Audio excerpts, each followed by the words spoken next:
Da-da.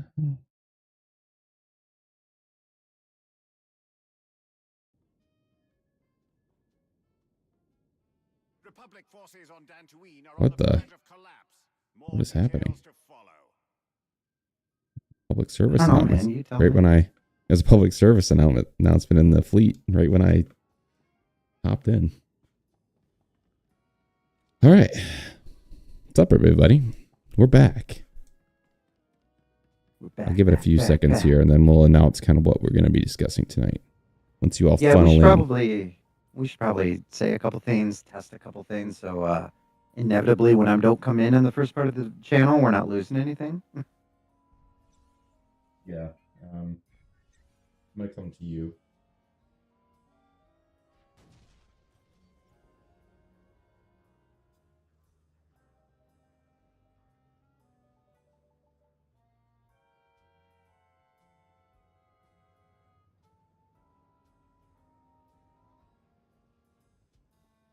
To be fair, last time I didn't know you were coming. Okay. Bum, bum, bum, bum. Okay. I'm ready. Okay. You're ready? I'm into you. All right. Like it. Sounds kinky. As Tyler would say. That's okay, not so what you Tyler are would say, and you know it. Is that more like it? I can't go that high. Yeah. Close enough. I've already hit puberty.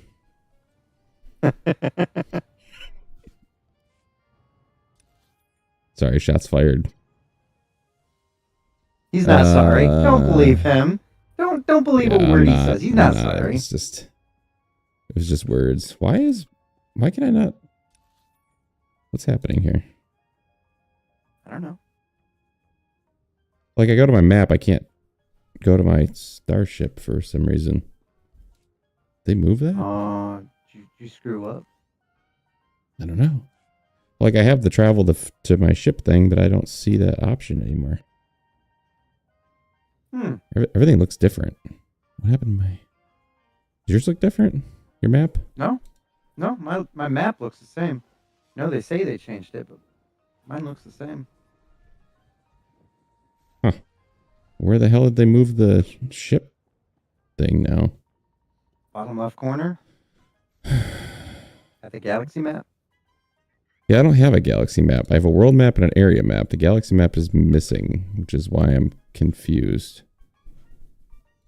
Your world map. Oh. So you have that still? Okay. So top left, it says map, then it'll say where you are, and then there's a little icon for it. Got it. Ooh. Droman Koss. I am headed your way. I haven't been back here in a while. I actually like this new map. It's cleaner. It's smaller, but it's... I think I can make it bigger, but... All right, let's find Kyle. And then, everybody, today on our SWTOR edition of the podcast, we're going to talk all about his Universal Studios trip he just took. Oh, yeah. This man is just rolling rich. He's went to Disney World. He went to Universal Studios. Yes. Complains when I tell him to buy anything, but yet Mr. Moneybags here is going on all the fancy trips. Well, tell me to buy things that have a military discount, and maybe you'll be happier. I don't know what to tell you. Hey, I was trying to make you like a Bruce Wayne, okay? What am I? Why is there... Give me just a second. What is happening? What is this? Capture monkey lizard. What? Why am I capturing monkey lizards? What is going on here?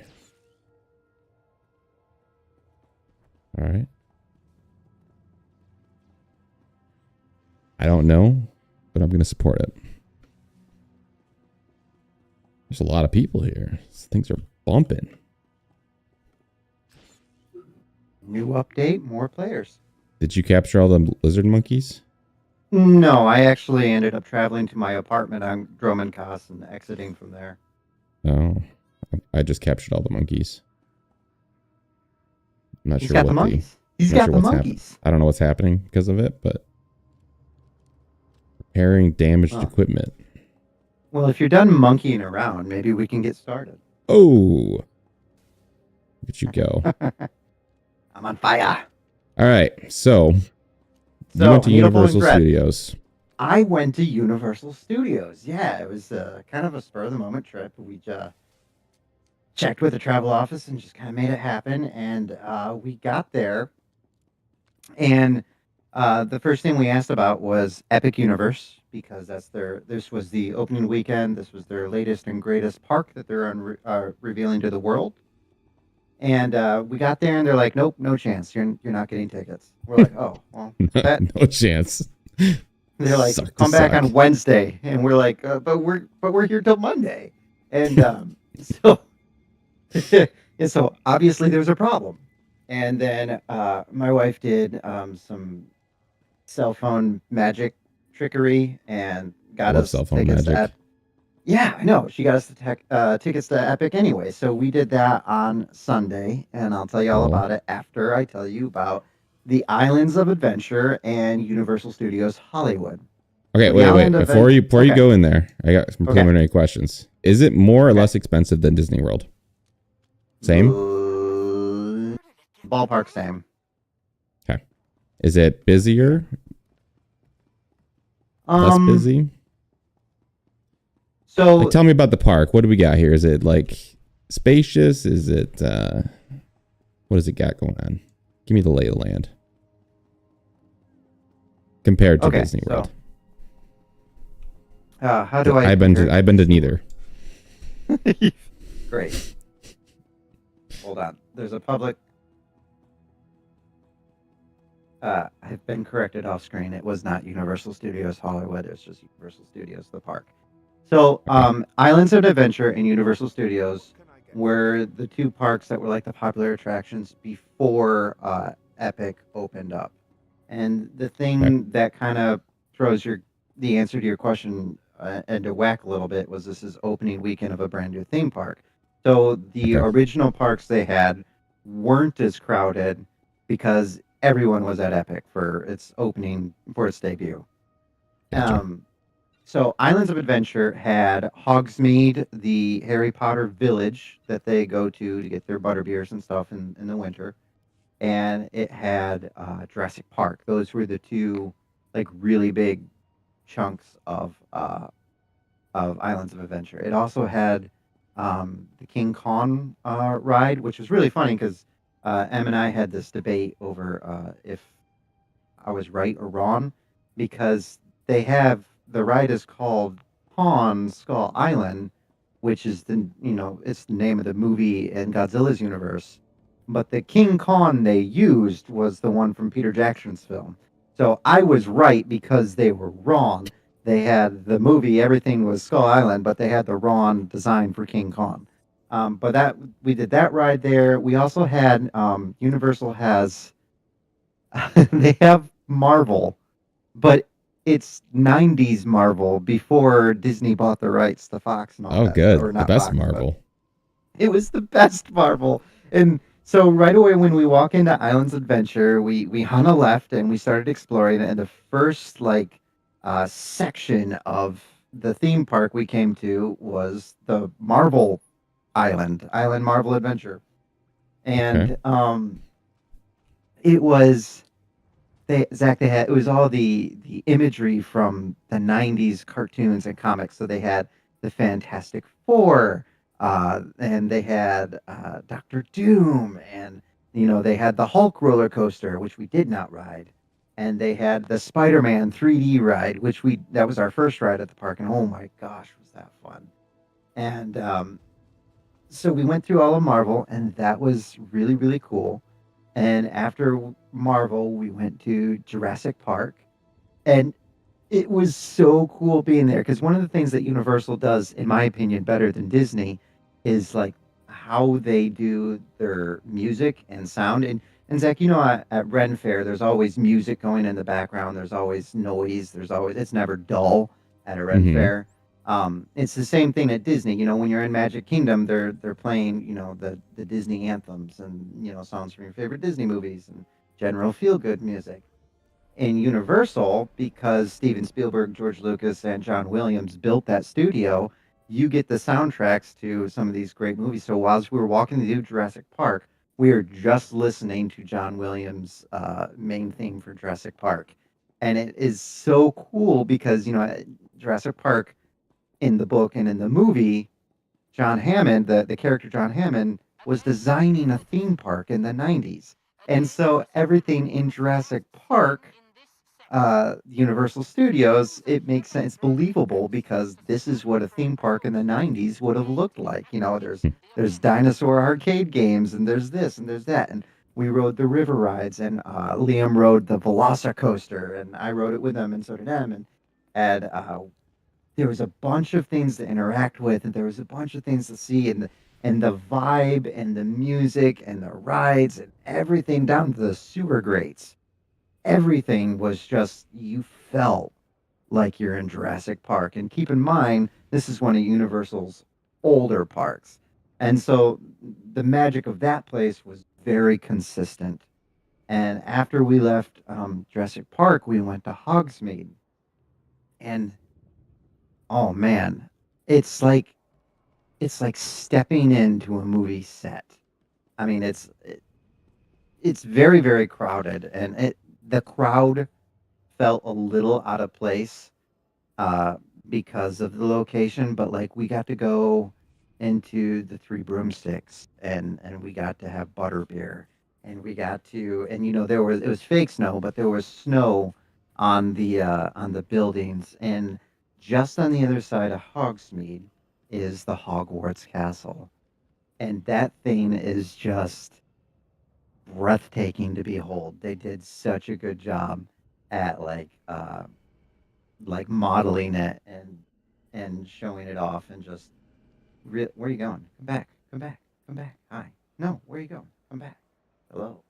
I Hey. see something. Watch this. Oh, also, hi, Josh. Hey, buddy. Nice. Ooh, nice Yeah. whip. I like that. Mm-hmm. Thank you. I actually was wondering Thank what that would look like. you. Right? I Yeah. wasn't sure if it'd be as cool as it looked in the preview. 'Cause sometimes they look kind of. I was worried it would be too small, but that actually looks really sick. It's bigger than I thought it would be. That's also what Yeah, I she like it said. a lot. So yeah, the rides inside of Hogsmeade, specifically the Green Gots bank. No, that was the other one. This one was the Forbidden Journey. They used a combination of so what they're doing with rides at Universal is something I really, really, really, really, truly like more than a roller coaster and like the average thrill. What they're doing is they are using a combination of like 8K resolution screen projection and next generation animatronics, and they thrust you into an adventure, and you are, you're running through the halls of Hogwarts and the Forbidden Forest, and you're going on this grand adventure with Ron and Harry and Hermione. And it was just so cool and so well done, and we were all so impressed. And the thing with these rides is, my youngest is he's able to ride it with us, so we got to do it as a whole family. And I highly suggest to anybody that ever wants to go to Universal that you invest in express passes because the difference in wait time is mind blowing. It's staggering. How much are But we did a those? lot of cool. I don't remember. We did a lot of really really cool interactions with like the sets, and we did a lot of cool rides, and that was mind blowing. Um, Going to day two, our full day was spent, or both were full days, but at Universal Studios itself, that was like walking through what I imagine walking through like a movie, studio lot would be like, because you were moving from one set to another, and we did so many things there, so it's hard for me to just like keep it all straight and keep it all balanced. But some of the things we did was we went to a Jason Bourne stuntacular, and it's one of those like live action stunt shows like Disney has Indiana Jones, and like which I'm sure people that have gone to Disney have probably caught that at some point in like the last 30 years or something. But this was cool because they used set pieces against a giant screen, and it was the face of modern theater. I think it was. I don't even know how to describe it. You were interacting with the screen at the same time actors and set pieces were interacting with it, and so it looked like you were in a major city while Jason Bourne was running up a building that they had just put there, but they met their mark so perfectly, and it like fit seamlessly, so it looked like it was part of the set, but also 3D, and I don't know how to describe it, but it was so seamless and flawless. I felt like I was watching is a 4D movie a thing? I don't know. It was It beyond is any now. VR. It was beyond any VR experience, and it was incredible. Oh, by the way, Universal seems to have this general logic of, screw it, here's fire, because they use so much pyro and so many different. We did the Mummy Returns ride, which is an older ride, but at the end of that ride, spoilers for anybody that hasn't been to Universal, at the end of the ride, the Mummy takes over your ride, your adventure, your car, and you go on an extra trip. You take an extra round, an extra lap, and right before the end, they light the ceiling on fire, and you could just feel it's scary because you could just feel the intense heat in there. Universal Studios also has Diagon Alley from Harry Potter. That that world was so well done and so believable. You go through the brick wall that opens up and reveals itself for Harry and Hagrid. You go through that, and you are immediately met with a city that you had no idea was there, and it really felt like, honest to goodness, magic teleportation. Like if we walked into a different world, it was the scenery, the aesthetic, the music, everything was so dramatically and instantly different. That's what made it believable, and that's the theme that only keeps getting better and better and better, building up to epic. That they do so much better, I think, than Disney. It's just like you're in one spot and it's a theme park and you're in a movie studio. Now all of a sudden you're there in this place from Harry Potter. And it was we did the Green Gots mission there, which is another 3D interactive ride. And that was mind-blowingly awesome. And there was interaction with the dragon, and we took the Hogwarts Express, which itself is a train. It takes you from one park to the other. It takes you from Hogsmeade to Diagon Alley, or King's Cross, which is set up kind of right there next to Diagon Alley. But it's everything's like they go out of the way to make you part of the movie, which I think is just the fact that they can do that and pull it off and make it successful is fantastic. And you know how she is with Harry Potter. It's like me being able to step into Gotham. She was just freaking out. And Liam, we went to Ollivander's to get a wand because that's bucket list for every Harry Potter fan. And as you go through, there's an experience before you get to the shop, and you're moving through, and you see the stories upon stories, bigger on the inside, and possibility of different wands waiting to be picked by, or waiting to be given to their wizard. The wand chooses the wizard after all. And you go through this experience in groups of like, I don't know, like 20. And in each group, one person is chosen. And I have to imagine it's normally kids. But as we walked into the room, the actor who never broke character picked Liam out immediately. And he's like, "You look like you're about Hogwarts age." And, you know, he had the whole experience. He had the mistried spells, and when he found the perfect wand, the light lit above his head just like it did with Harry and Sorcerer's Stone, and it was such a cool immersive experience that we got to be a part of, and it was cool that we got to do it. Universal Studios also had the Minions, and so we all got turned into Minions, and we got turned back. That was another 3D immersive ride, and that one was really cool. There was a couple, the Men in Black ride. Yes, Men in Black with Will Smith. That was funny to see that was still around, but still doing really good. We had a lot of fun with that. And you go through it and you shoot aliens, and there's a point system at Nice. the end that doesn't really mean anything. But the kids and us, we had a lot of fun with that. Um, Gosh, what else? What else? I don't even, man, I don't even know. We did so much. It's hard to process everything. It's still so fresh.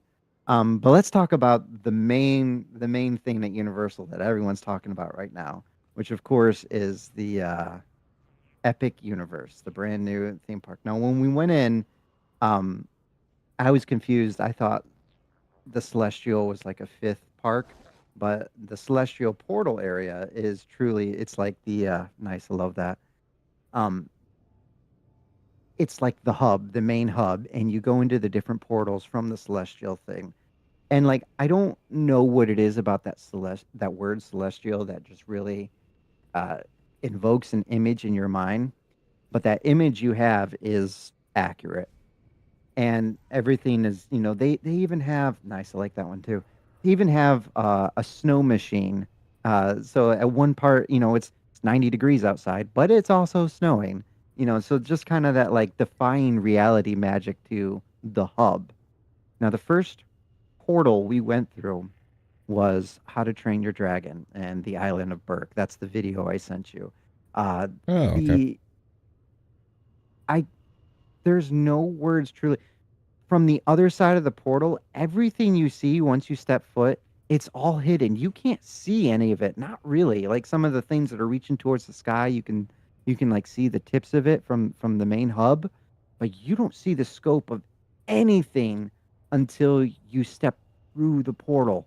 And it is all like, cutting edge. This is the latest in theme park technology. And the main attraction, because there's only two rides in each portal park right now, two or three. But the main attraction for Burke was this roller coaster that circles around a mountain and goes over water. And the roller coaster itself, I mean, it doesn't go upside down or anything like that. But, in the park, everywhere you go, you hear the How to Train Your Dragon music. And the mead hall we had lunch at was Lord of the Rings dwarf grandeur, big and just like huge, and everything was it was hard to reconcile that you were seeing something that was a cartoon, but now you're in real life. And we got to meet Toothless, and the characters in this park were roaming around free. Like the boys had an interaction with the twins, the troublemakers from the show, from the movies, whose names I've already forgotten. But like the blacksmith was walking around, and the kids had an interaction with them, and like Astrid and Hiccup were walking around, and we didn't see them, but the actors from the movie coming up were also there the same weekend we were, and Gerard Butler, who plays Stoic both in the cartoon and in the live action movie coming up, he was there promoting the thing. Cool. And yeah, no, it was really, uh, Fred and George, the twins from Harry Potter, those actors, and Warwick Davis were there promoting the Harry Potter Portal Park. And so we didn't get to interact with any of the famous celebrities, You didn't yell, but they, this is Sparta" at Gerard Butler. no, I wanted to, we were looking for him, not like actively looking to try to like ambush a celebrity or anything, but like we had our eyes out because we found out the same day that the boys took a picture in front of the King Kong ride.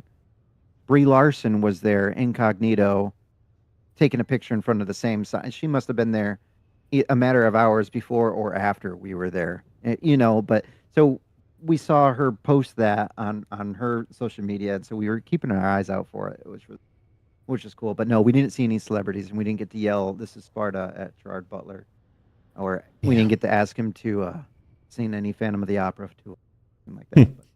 But I would have been like, hey, you owe Get me for enough drinks in Greenland. you. You would have Sing me a reenacted the whole song. scene. Yeah, no, it was a lot of fun. So talking about warped reality, which leads us to the next portal we went to, which was Super Nintendo World. The thing that was That's what I was confused ridiculous. about when I saw that picture. I was like, Oh, how are they affiliated so with? Is it because of the movie? yeah, it must be. I don't know. But here's the thing. The portal for that, you go into the portal and you immediately go on an escalator inside of a giant green pipe. It's the pipes from Mario. You go up one of the pipes from Mario to get into Super Nintendo World. And when you walk in, the vibrancy, it's just so bright and so vibrant. The greens, the yellows, the reds, and they've got spinning coins on buildings, and you descend downstairs into a bowl. It was psychedelic trippy. I think whoever made that park was also eating the same mushrooms the same time they were designing them. Was oh my gosh!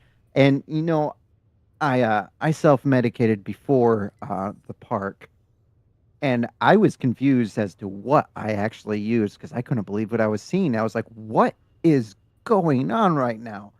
Uh, all the concept pictures we saw of Epic Studio Nintendo, or Epic Universe Nintendo, all the concept pictures, everything. It it really, I mean, someone's just like, why can't we do it? Prove me we can't. And then they did. And it was like, where am I right now? What am I looking at? I mean, it was the only thing that brought me back to harsh reality was the scorching sun in Orlando.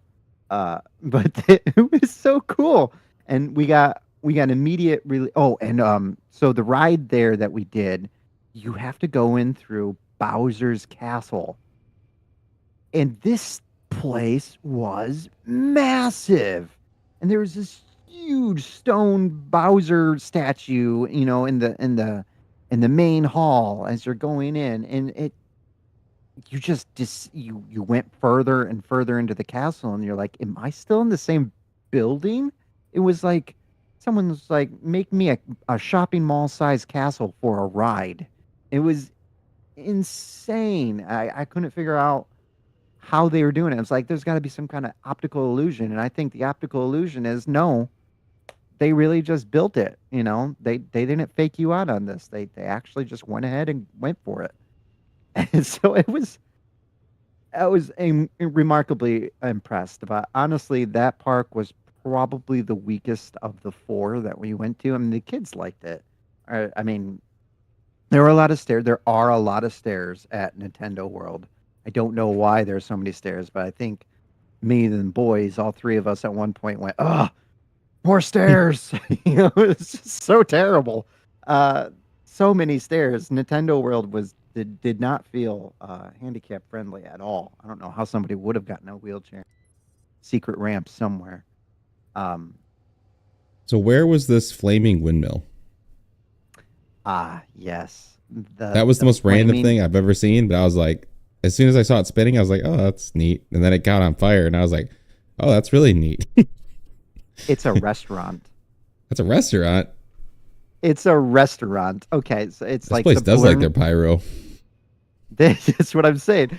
So I think it's called like the Burning Blade Tavern or something, and it all goes back to Mary Shelley's Frankenstein. And at the end of the story, um, Frankenstein supposedly meets his demise in a burning windmill, which of course he obviously survives.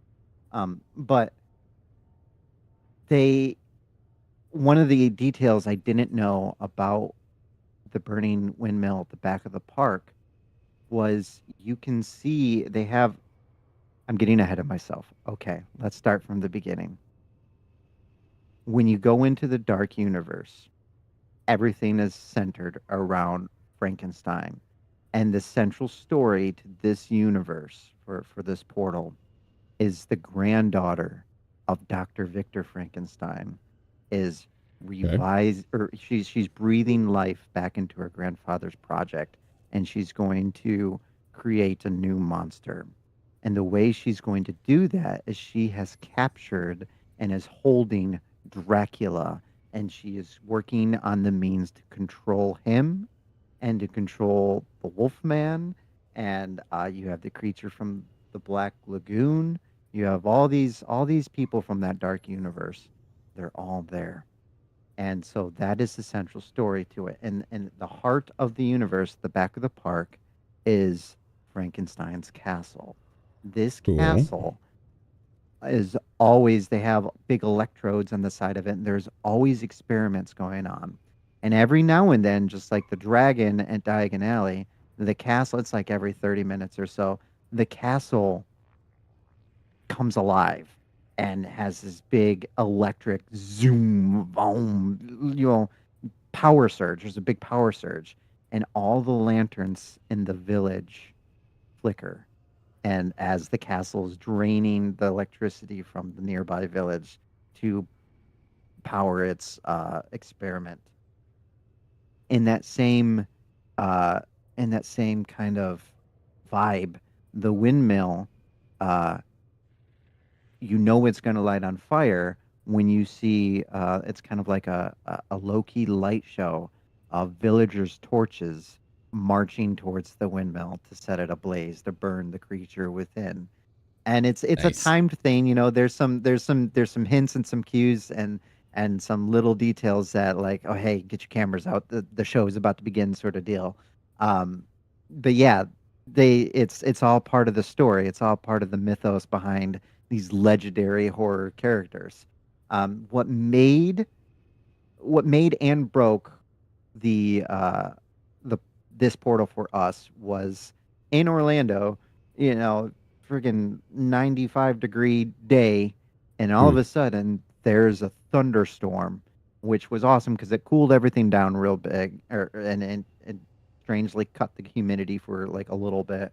Uh, but it was right as we were going in, and it felt like we were walking into Van Helsing with Hugh Jackman, and like that, the way that the rain was coming down and there was a thunderstorm going, and already inside the village they're going out of their way to make it look spooky. And that's something that all the parks did really well. They incorporated different ways to like cool the guests. And so, like in Burke for How to Train Your Dragon, there's an ice dragon that sprays everybody with like super air conditioned fog. And in this there was this mist that was pooling out of a well in the center of town, and there's like this eerie red glow kind of indicating that it was like really super evil or something worse lingered beneath the surface. But so you had all that fog there, which was by design. And then you had the thunderstorm, and all the kind of smog that came with that and mist that came with that, provided by Mother Nature. And that was just like the perfect moment to go to that place. Unfortunately, the weather did shut down the roller coaster, the werewolf roller coaster, so we didn't get to do that, which was a disappointment because there were only two rides inside this portal. Um, but we didn't get to do the werewolf one because of the weather that made the trip so epic to begin with. And of course, we went back at night later, around 9:30, 9:45, and it was super dark and still wet and rainy, and it still looked awesome. But the second ride that we did get to do was another inside kind of interactive story ride. And Zach, this thing was so cool. It was, it was I have never in my life seen any graphic, not even the stuff you showed me on your computer at your house. I've never seen any, certainly never seen anything that good on a TV Hey, size you screen haven't seen my before. new computer yet. You shut your mouth. I'm telling you, Universal beat you because it was like looking through a window. It was so good. And that ride was scary. It wasn't like I had nightmares about it scary, but like your average horror movie that's not terrible scary. And they did it with, you know, the best Dracula design I've ever seen. They did it with cutting edge animatronics, like the best in the world robots. And they did it, you know, Dracula was in there. The creature from the Black Lagoon was in there. The ride was controlled by Igor. Dr. Frankenstein, she was there. Frankenstein's monster was there, and the whole thing, it was just like it was a giant. Because I told you the story behind the theme was her trying to control Dracula. This ride, it all kind of comes to a conclusion. It comes to a head where Dracula ends up breaking free of her control and is loose again. But you see Wolfman, you see a werewolf, which is separate from Wolfman. You see a mummy. You see all they're all there. You know, you see Bride of Frankenstein at one point. The one thing we did miss out on as we were moving through these parks was all of the character interactions. It's like we never saw because there are actors that walk around. We did see some in Burke, but we didn't see Frankenstein or Frankenstein's bride, who I guess opened the park in the morning for guests. So we didn't get to see those, and we didn't get the werewolf. But yeah, that was like a dream come true. It was insane. And speaking of dreams coming true, the last portal we went to was the third Harry Potter park that they've built, and it's the newest one. And in this one, you optical illusion after optical illusion. They had 3-story buildings, and we didn't even know because we walked into the world, and it is Paris from Fantastic Beasts. And you're on the Oh. street where Newt Scamander kind of calmed down the weird Chinese tiger dragon cat thing. And there in that place, the big ride is the battle at the Ministry of Magic.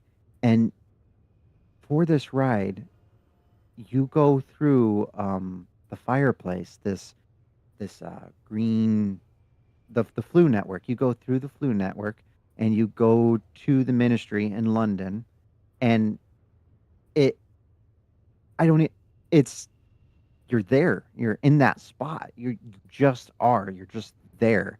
And I think they built a more complete set for the theme park than they did, because I imagine a lot of it was like green screen or whatever when they made the movie. So like, it was bizarre how crazy. It's like when you see the pyramids, you know the pyramids are real. You know they're a place that you can go to and see up close and touch and interact with. Now the Ministry of Magic is one of those places too. And it was just That's pretty cool. it was all really, really well done.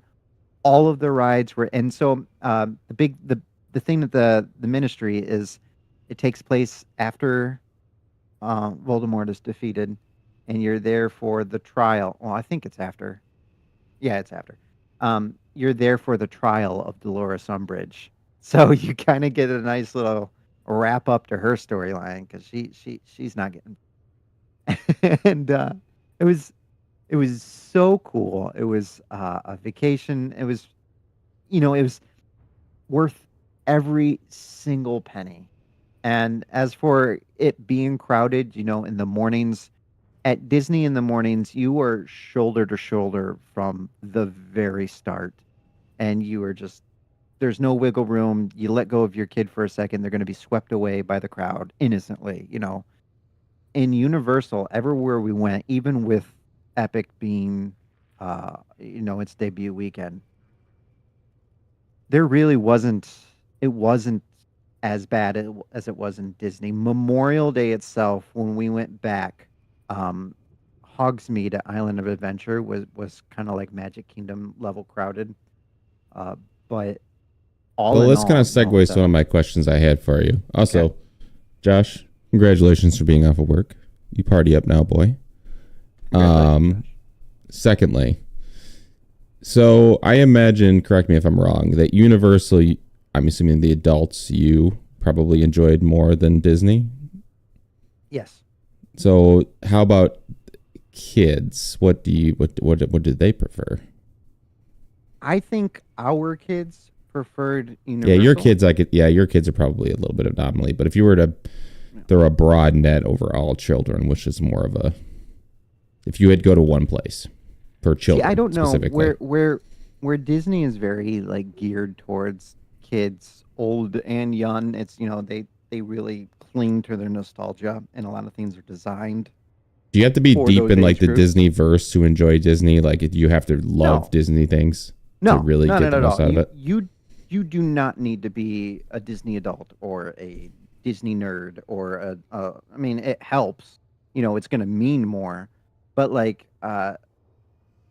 no, you don't have to be completely obsessed with Disney to enjoy Disney. There's plenty of things to do for adults. And the rides are still just as great.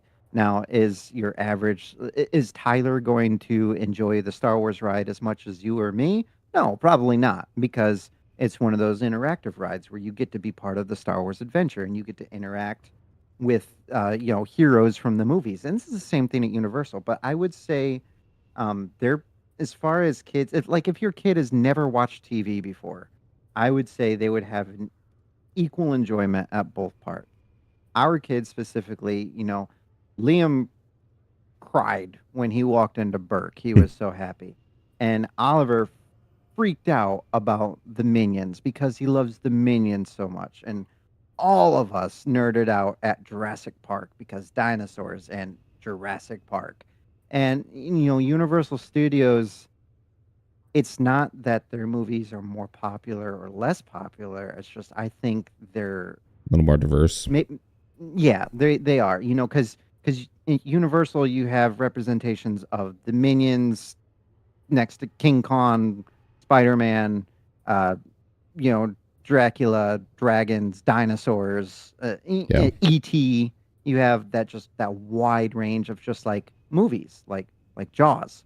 Obviously, you had the Movies. discount stuff, but as far as like a dollars and cents, as far as food and everything else, is it all pretty comparable between the two? Or was Yeah, it's all one just way more? expensive. Yeah, so It's all there's just not like a bargain there. no, not really. Um, and there's a healthy mix. Universal. We didn't go there, but we passed a restaurant. I don't know, like 4 or 5 times that said voted number one theme park restaurant for like 10 years or something like that.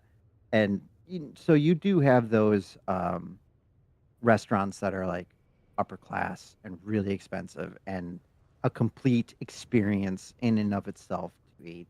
But then you also have the shacks that are like zoo food. Those are out there too.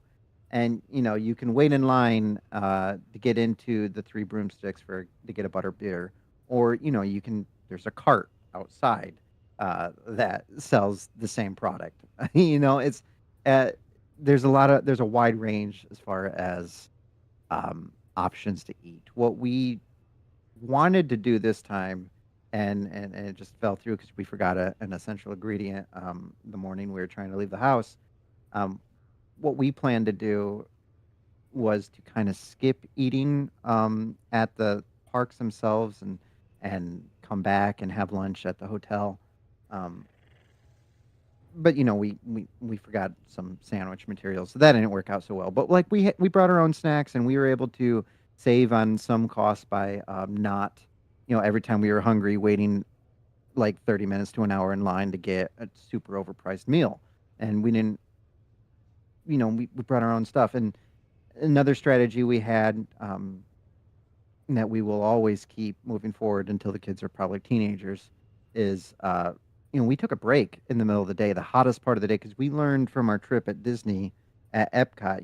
Epcot has the drink around the world thing because they have all these different nations represented, and you can get a drink in each one, and it's a big thing. um, all that all that alcohol got cooked out of our system because it was so hot in the middle of the day. So what we decided to do this trip for Universal was, we stopped around 1:30.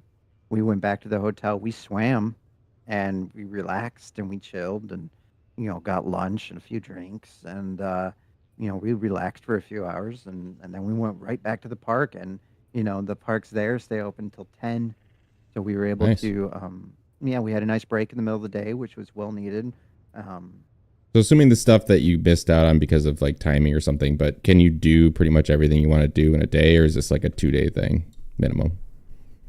Um, Like if you just want to so be I get most things done, I guess is it how so I've much been time you thinking need? about this. I've been thinking about this question a lot, You because I've have been thinking about how to. Yes, I have, because I've been thinking about how to advise anybody else that has this question, like how much time should I plan to spend in each park? And the thing that differs from Universal and Disney, Disney, I would say, plan to spend a full day at the park, whichever park you're going to. Universal, I would say you should plan to. You can probably hit about two parks in a day. Especially Epic. I would, because no park, they're just not. Epic Universal parks aren't big enough to plan for like a whole day, but it's more than like half a day, if that makes sense. okay. So I Yeah. would say like the best way to approach, and we tried to tackle all four portals at Epic. We try to tackle it all in one day, because we only had one day. We only had one shot to get it all, because this was a big trip that's probably not going to happen again. It's been a year since we've been to Disney, so it probably won't happen for another year Wait, or what? It's been a whatever. year since you've been to Disney. It's been a year since we've Are you been to Disney. serious? Yeah, I'm I'm serious. It's I'm been over a okay. year. I am completely honest right now. I thought it was like 4 months ago.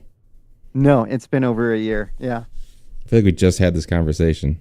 No, no, it's been over a year. Man, if you're Um, messing with me, man, you're screwing my mind now. Because I swear, no, in my I mind, I it was only promise like. you. That's why I was like, man, this guy's just going to all these theme parks one Nope. after another. Because I thought you just went. Yeah, That's no. crazy.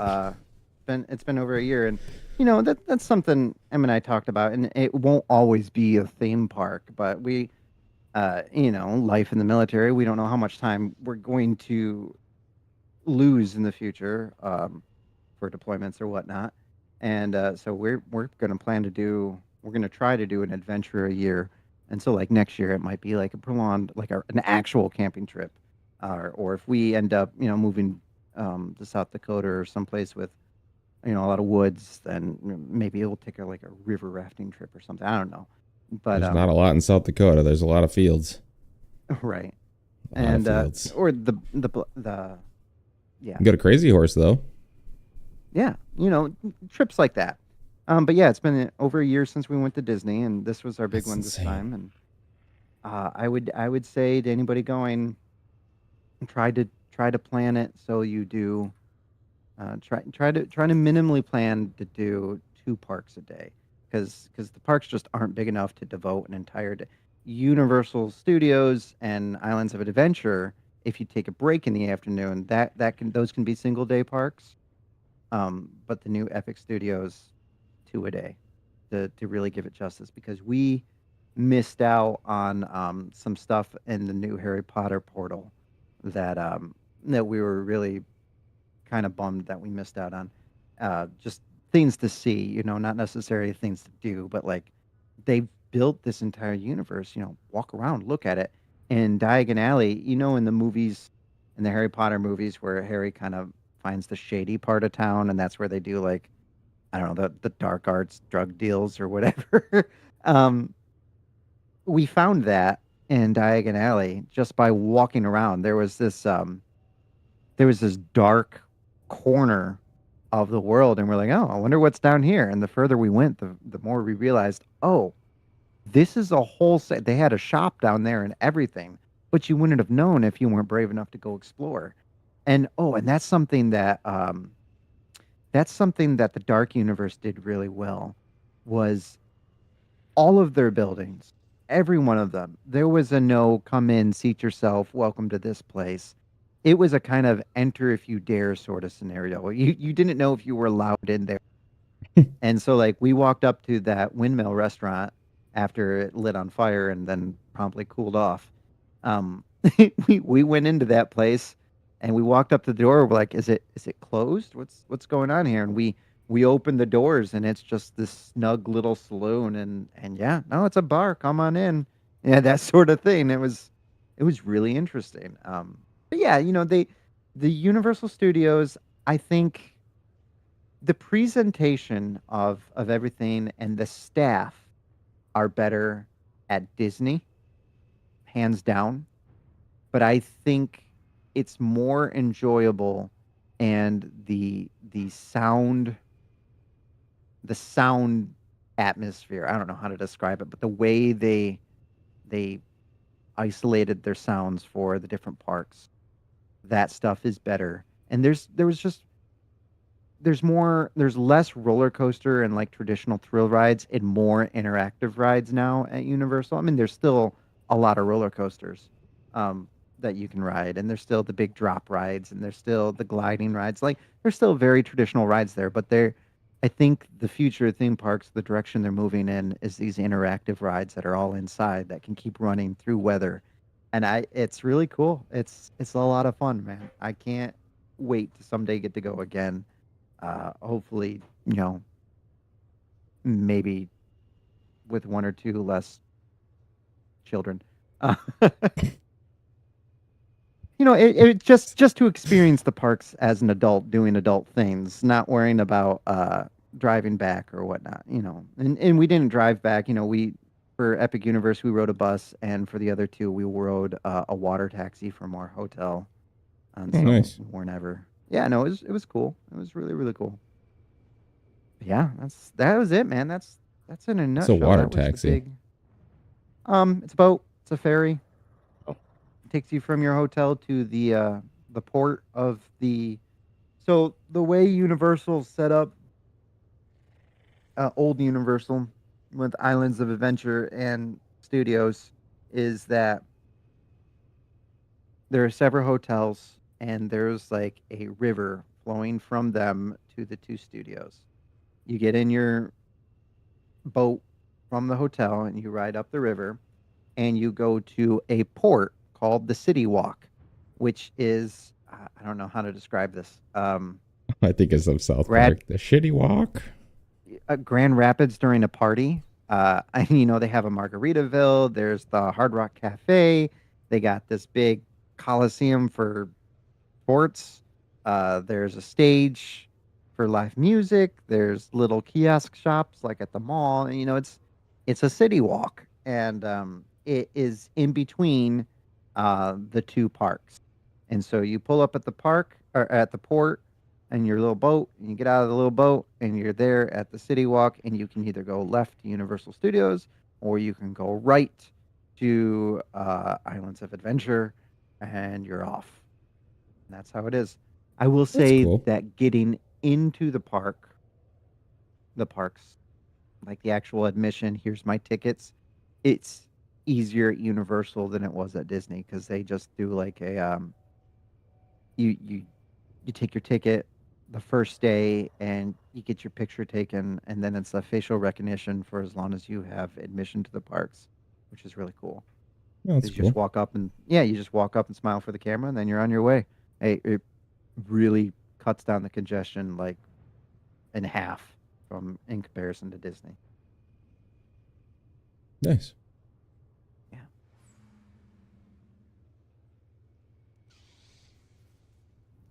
Yeah, that's all I got for our spontaneous trip of adventure. What you got? Nice. That was a nice. I got nothing. I didn't go anywhere. I've been here. Let's see. What did we do? I recorded the first of the Outlast Trials videos. It's doing very well. If you haven't watched that yet, go check it out. With the Amathorian. We're going to record the co-op portion soon. What are you playing co-op with? Amathorian.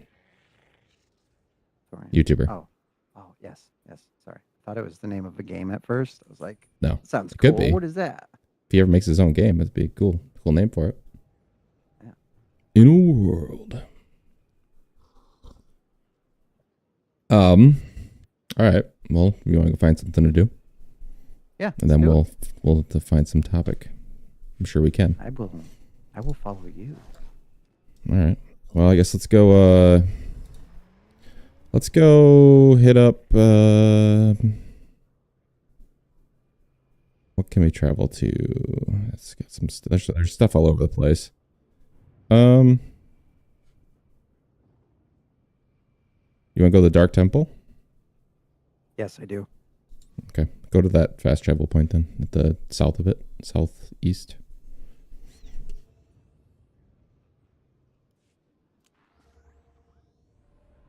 But yeah, what else is new? What has happened in the world of nerdism that's of relevance? I'm trying to think.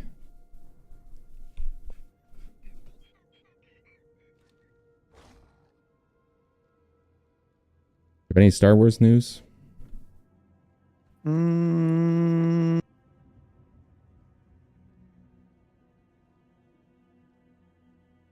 Is there Star Wars news? I don't know. I'm trying to think.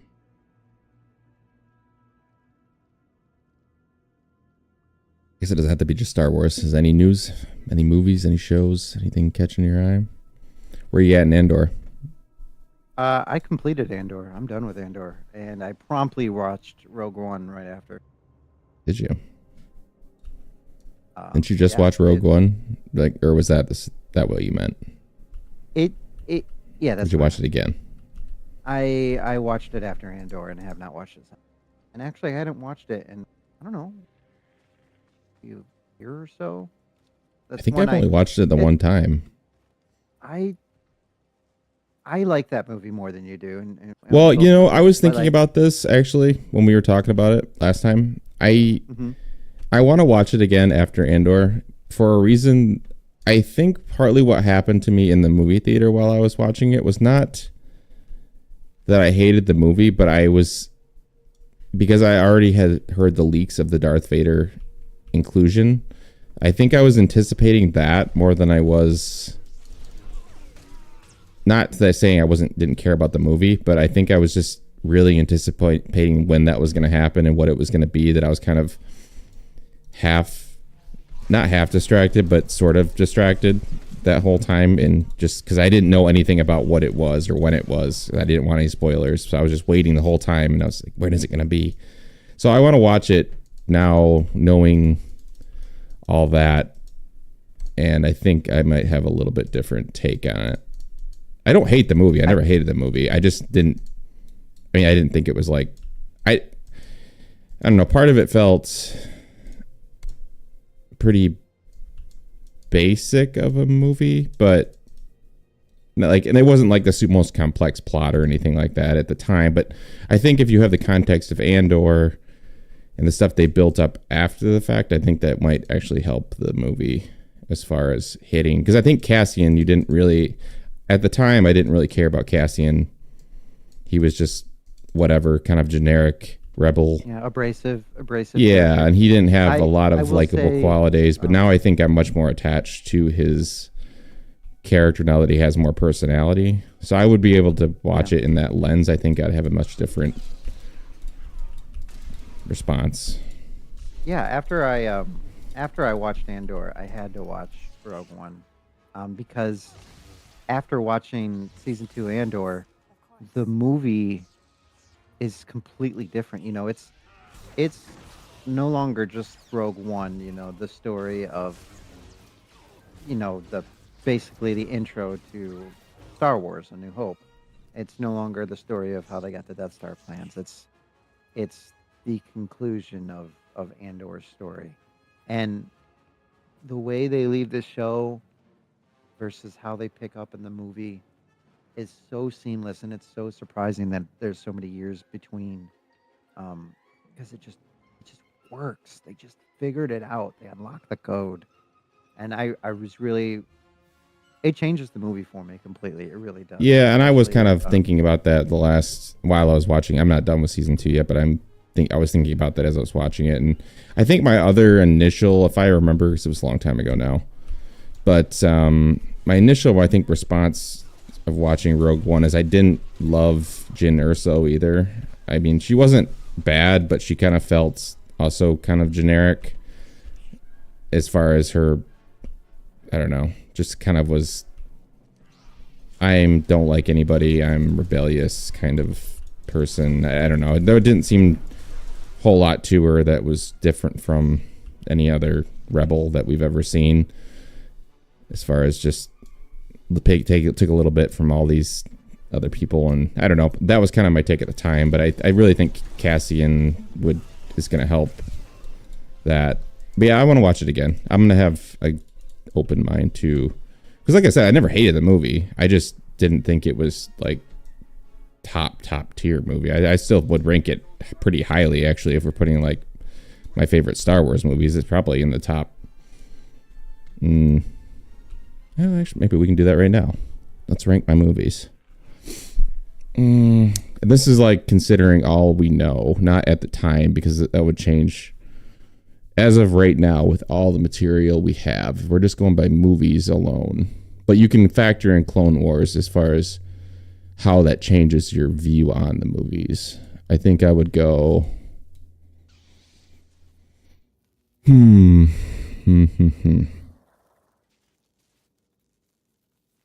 See, I have a hard time putting what my number one is. If it's going to be Revenge of the Sith or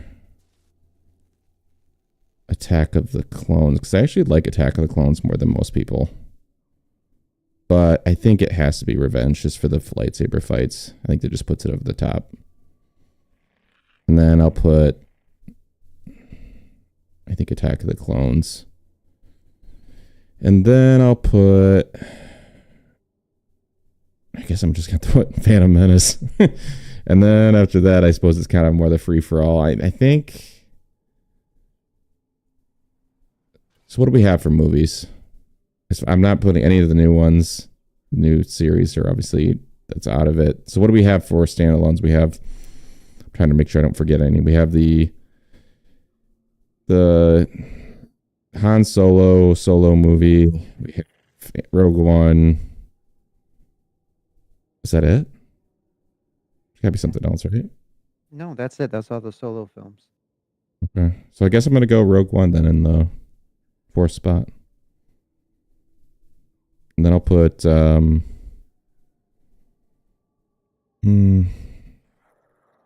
think I'll put, see, this is a weird one for me because, and I know people aren't going to like this take, but I think I might even put, it's weird. I think I'd rather watch Solo than any of the original movies. Just from a purely just technical old movie standpoint.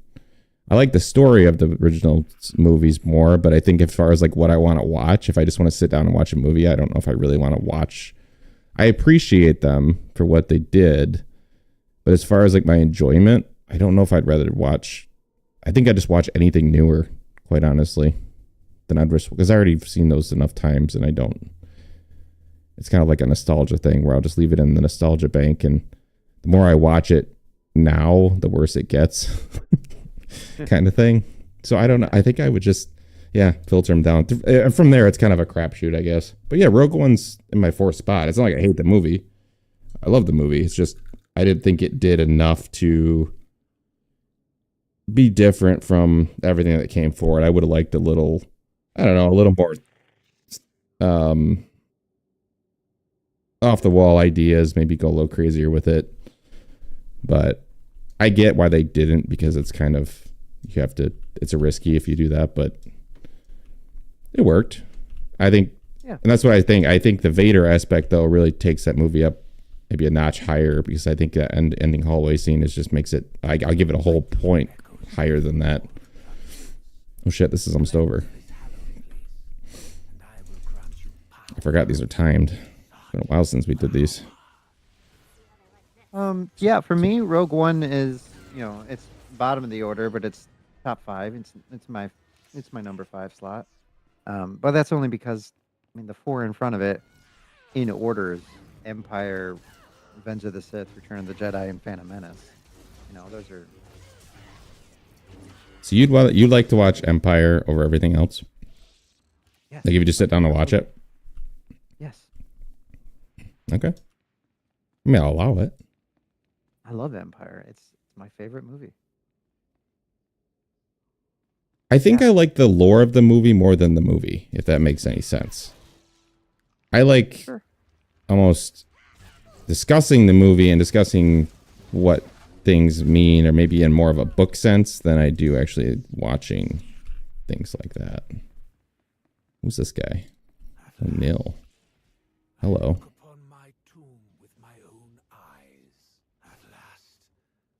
Can we not fight him? Oh. Look at this guy.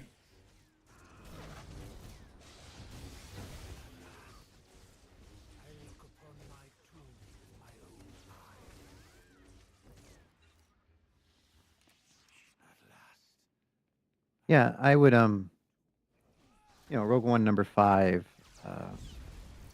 So you did Return of the Jedi, you did Revenge of the Sith. No, What's- Revenge of the Sith is my number 2. Empire. Empire Strikes Back.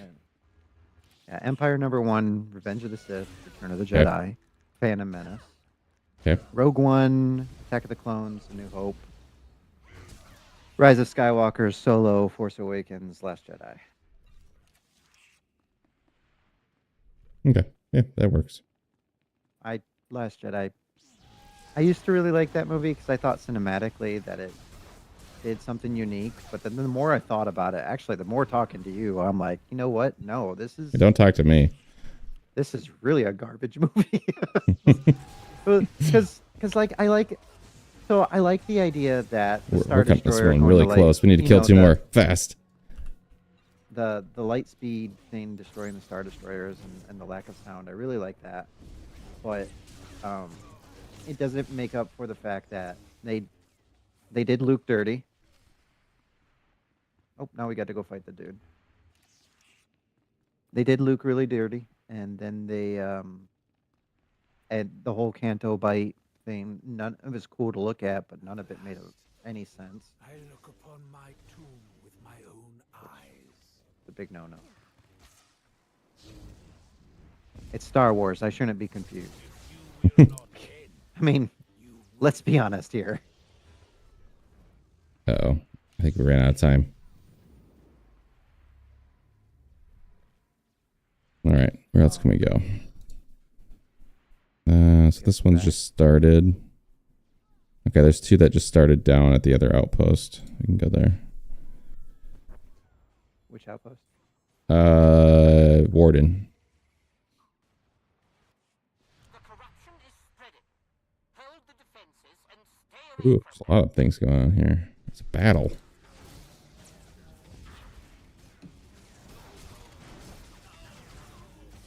That's what I'm talking about. Epitome of hack and slash.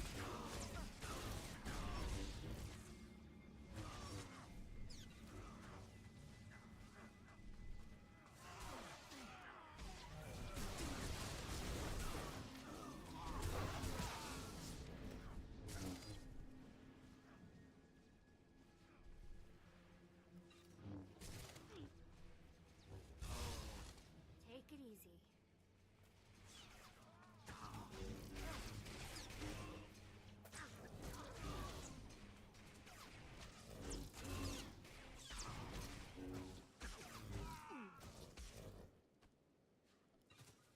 Okay.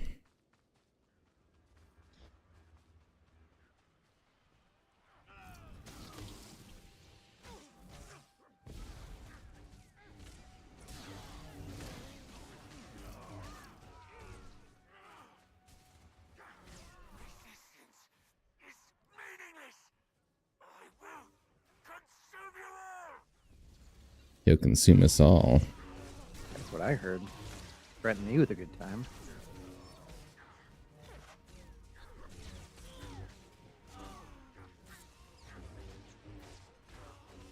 Had these guys. Defeat the possessed overseer. Where is he? Oh, he's over here.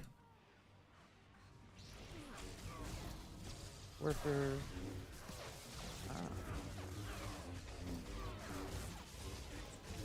What are you?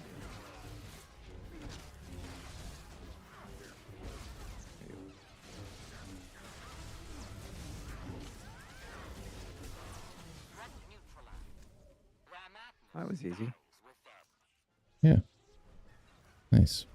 The other one's right over there, too. Let's head that way.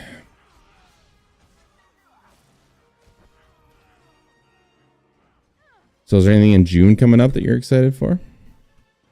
June. What comes out in June? Train Your Dragon movie comes out in June. And I think that's the only one. I'm excited. Oh, I got merch, bro. I got some merch. What you got?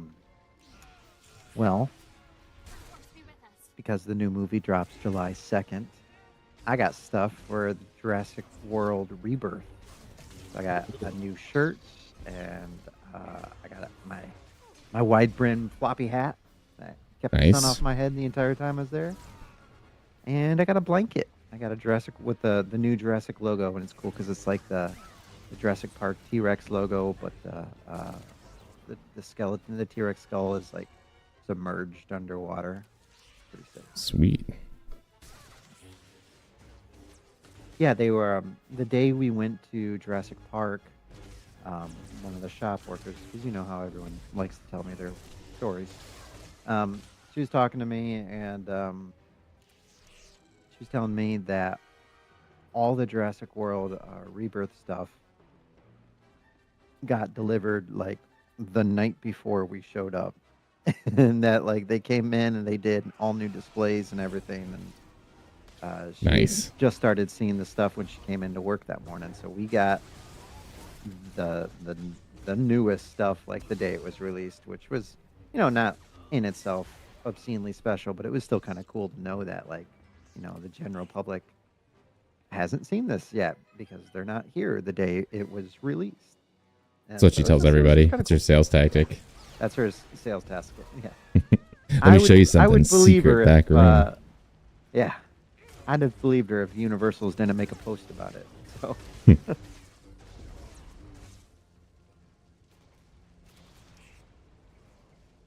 No, yeah, it was cool to have these things. But July is going to be Jurassic, and is going to be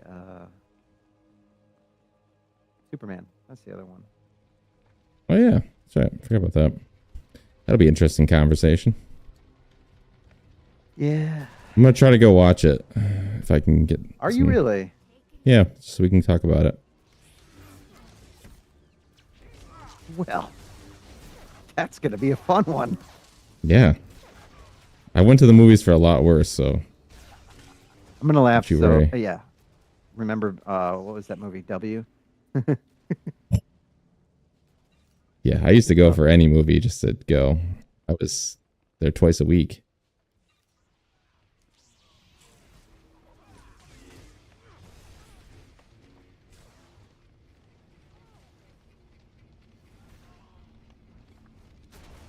W.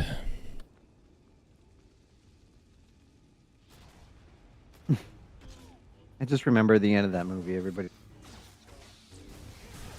I forgot about that movie. I cleared that from my memory banks. Is that Josh Brolin that plays him? I think so.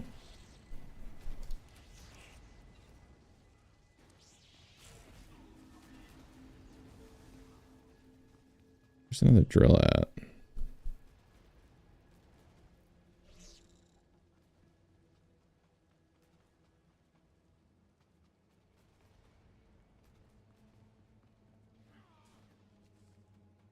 I need to get one more of these drills to pop. Ooh, I got some new leg wraps. Nice. Nice. Where'd they go? Where are they? Oh, so I got something we can talk about. Okay. What's the deal with the Batman 2? Why is it in such turmoil? Has it been canceled? Nope, it has not. James Gunn, the rumors got so crazy that he had to come out and tell everyone officially, no, Matt Reeves is not leaving the Batman. It's going forward as planned. What was the rumor? That he had some issues going on? The rumor was he developed cancer or something, and it was slowing the writing. He got sick, and it was slowing the writing process. And that effectively, because he was sick, he was going to have to leave the project, and instead of recast, they were just going to cancel the project, which I was actually kind of okay with. Yeah, I probably would be too. Just because We will remain vigilant. the Batman, Empire it demands. it works as a one-off. It just does. You know, you have that story. It's high stakes. It's its Yeah. own little pocket universe, and like I'd like to see more from Robert Pattinson's universe, but I'm not as excited about it as I was, because I know that the James Gunn's Batman, whoever he's going to be, is going to be a fantastical Batman. And you know, in James Gunn's DC universe, like we've already seen Clayface, and you know we know what characters, crazy characters like that exist. And so it's really hard for me to be excited about another grounded Batman movie, even as good as Robert Pattinson's was, when I know that like a comic accurate Batman could potentially be around the corner. When I know I can see like a comic accurate, or at the very least an Arkham accurate version of Bane, uh, or Mr. Freeze, even, or you know some of these more fantastical rogues that he has that Chris Nolan and Matt Reeves are scared to touch because they're just so ridiculous and over the top. Yeah. But like, so it's I would rather it almost have been canceled, but I'm never going to complain about too much Batman. The world can never have too much Batman. uh, That But is yeah, true. that the rumor was that he was sick and that he was leaving the project for that reason. But no, James Gunn came out and said no, it's going forward as planned. These are baseless rumors. Um, Somebody online's probably just stirring the pot because they're sick of waiting, which we all are, including the star of the movie, Robert Pattinson, who has very publicly said, you know, let's get the ball rolling because I'm going to be 40 before we do the next one. I don't want to keep working out, damn it. Right? The I think corruption that's is it. spreading. Hold the defenses and stay away from them. Yeah, that's all. Nothing Okay. crazy there. Good question. It's still going. I got my finger on the beat. Don't worry. I know you did. It's the Bat beat. I live there.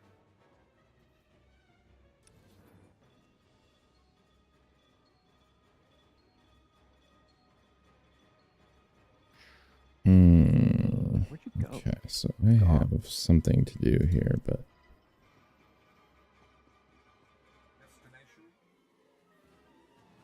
you want to go to the Cost City entrance speeder or truck. I have to do a mission here. I don't remember why I couldn't do it last time. Share the mission. I'll do it with you. I can't share it. Oh, stupid. You can follow me though. Oh, I should probably follow you. I've been following the wrong. So I'm going to the Cost City entrance speeder. Take the speeder. I don't remember why I couldn't do this one last time, but there was a reason. Maybe I needed somebody else. Or maybe I'll get there and remember why I couldn't do it.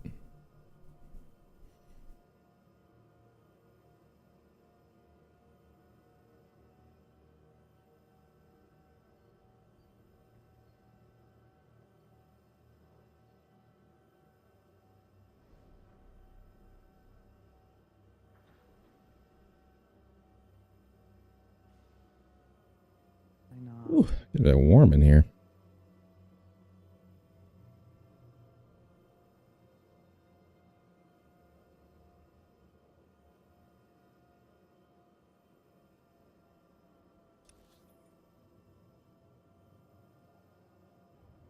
Blasted insurgents.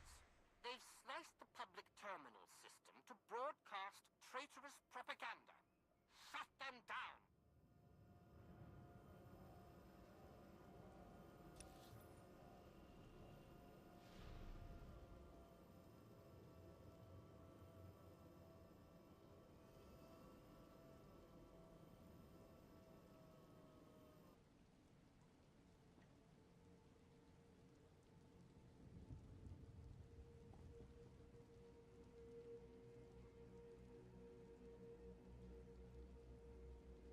Actually, I take that back. Once you get here, we can go back to the do that one we just passed. That's still got some time left. I don't know why those aren't showing up on the map. Until now. Ready for departure. Enjoy your stay. So once you get to where you were just going, go back to the city central one. Yeah, I'm behind you. Okay. Well, at least I saw you take off. We're just driving around on cruise control. Alright. What does it want me to do here? Take it easy.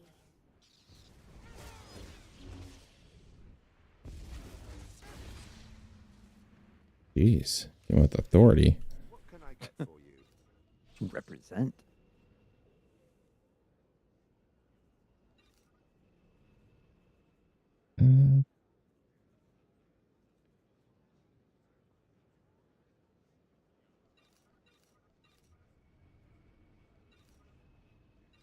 Come back anytime. I'm back anytime. Alright, we need to go down here, up here. Up here. Whoa.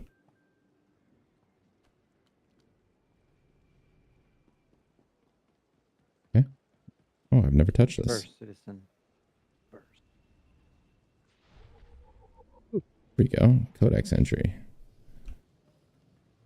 I missed this one.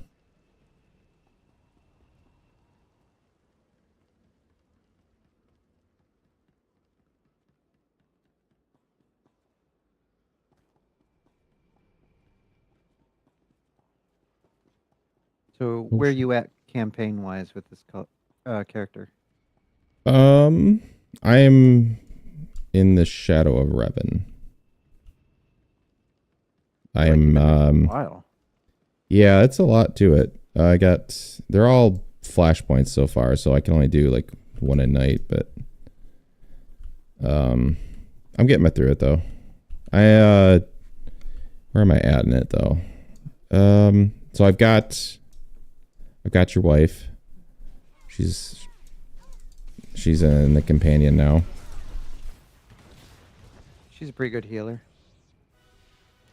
Um, but she's a great tank.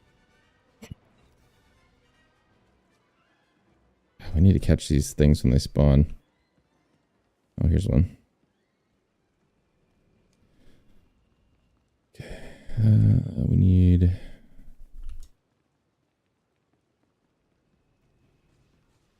That one's gone. It's gone.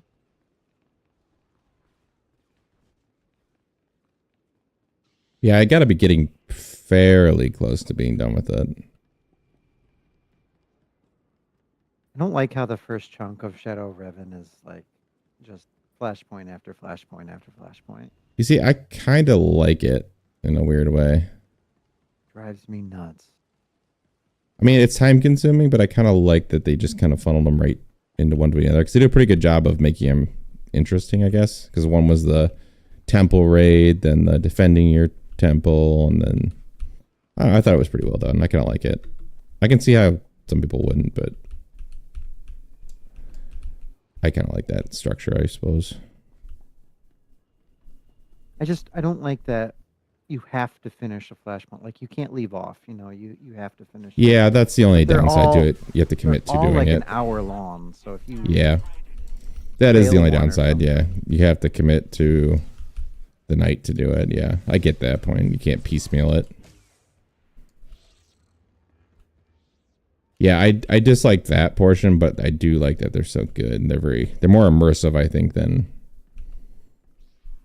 some of the other stories, I guess.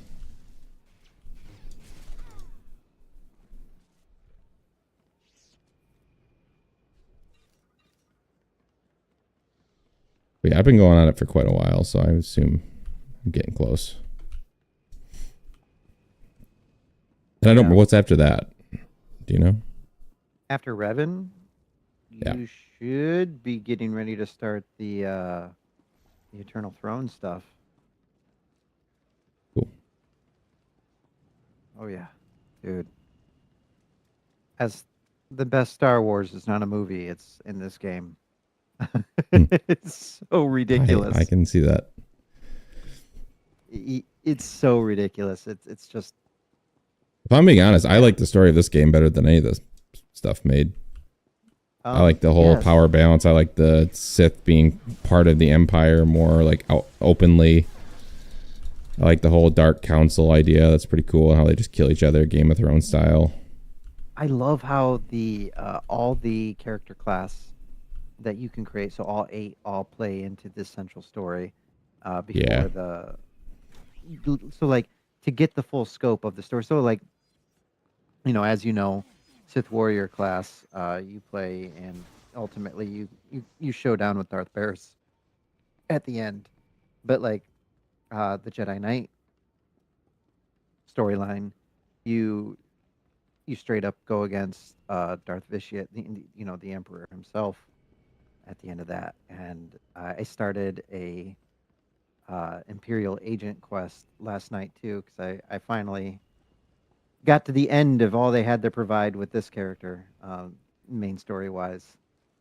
I still have planet stuff to do, but so I started a new character last night, and like, oh, the Imperial Agent, so I get to be like an evil James Bond. That's kind of cool. I don't know. It's just how all the characters, how all the stories intertwine. Is just really unique. Yeah, I'm finding it really cool. Like even the Republic Trooper is a cool story. You get a nice little. The main boss is over here that we got to fight. But yeah, it's cool how they really made every class feel important. Yeah, you have to play the storyline I'm playing through. It's really cool. You like this one too?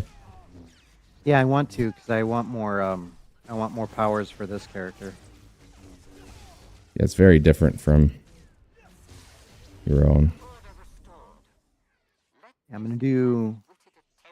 I decided this is gonna be like my main character. Like when new story comes out, I'm gonna play it on this guy. But I want to play through all the character stories, arc stories. Yeah, this one's So much more interesting. backstabby, like sort of political. I mean, yours is like much more brute force. This one's kind of more Yeah. like a espionage, a little bit, like kind of like you're playing the game, but we're all here to play our own game, kind of thing. There's still a lot of killing, but it's very different, which is cool because I was worried it'd be pretty similar, but it's not in any way. Well, Very and unique. I'm interested. I'm interested to see. I'm also going to play the Eternal Throne on my Jedi Knight character, just to see if The difference. it is different at all. Because the Jedi Knight and the Excuse Sith me. Warrior are they're the balance on either end. They skip all the politics and go straight to the hero crap. Yeah. Which I like. Where are we going? Go to Spire Consequences. So the Outpost Tempest. Outpost Tempest.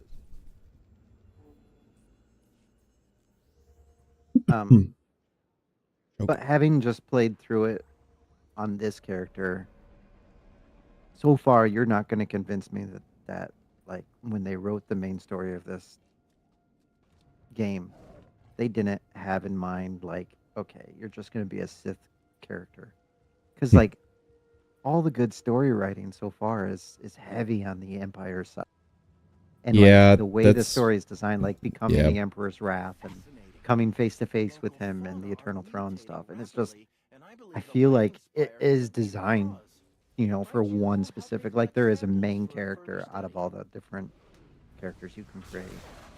Yeah, I haven't been far enough on a Jedi in a long time to, especially with the newer content. But it does seem, so far anyway, on both my Jedi Counselor side, and I don't know, it's not bad. It's just not as engaged, which I get. It's harder to make a goody character as interesting, but we'll see. Yeah, maybe it does have some cool twists and turns that I'm not seeing yet. Oh, yeah, I will say the Jedi characters are fun though if you try to somewhat role play it. I'm not saying like voice it and everything, but just if you, I'm not talking to you so much as more like the audience, as far as like, just if you want to pick what your character is, if he wants to be a little bit of a, I don't know, a flirty, on the cuff Jedi that's not super serious about the order, you can just stick with that. Or if you want to be like a super straight, I live and die by the council's word, like just follow that throughout your whole story. I think you have more fun doing it like that, because I kind of, I'm doing a super straight Jedi counselor, and I kind of find it fun to go against some of the decisions I want to make, but I'm kind of like, oh, I'd rather do that, but then I'm like, my character wouldn't do that. That's kind of a cool way to keep in a role. That's how I play my Jedi too. Like, I want to do this, but yeah, a lot of times I'm like, oh, I kind of think that option would be more like in line with what you'd really do. But then I'm like, oh, this guy's a super straight Jedi man. I was like, he probably wouldn't do that. Super straight Jedi man. Yeah, he's super straight, you know? My dark patch is gonna come during the story of Revan for my Jedi. He's gonna fall, or he's gonna be tempted. He's the evilest I'm going to be is during that one. If I can ever get through all the frickin' flashpoints. What do you think about that theory that there are no gray Jedi? That's not really a thing. I kind of heard that. I heard that argument, and then I was like, yeah, that kind of makes sense. Yeah. This guy was basically saying that they're not gray Jedi because they still do everything good. They just don't believe in the Jedi code and the way the Jedi do things, but they're not inherently bad. They pretty much do the same thing a Jedi would do. They just don't believe in the council with being the authority on everything. And then I was like, yeah, that's more like Qui-Gon. Yeah. People always throw that term around. You see it all the time.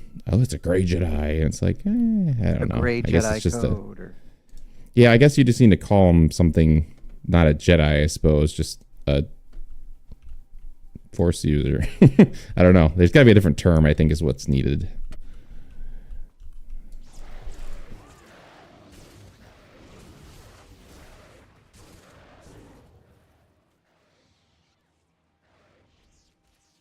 Collect lightning charge cat samples. Where's a cat? I need one more. There's a cat.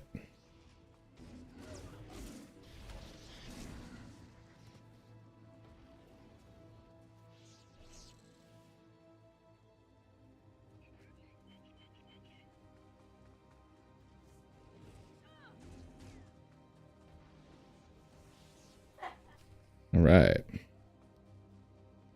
Imperial Researcher. Where's that at?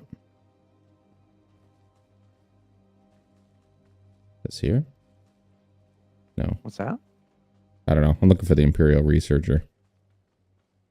Yeah, I don't know where he's at either. Oh, he's like right on top of us.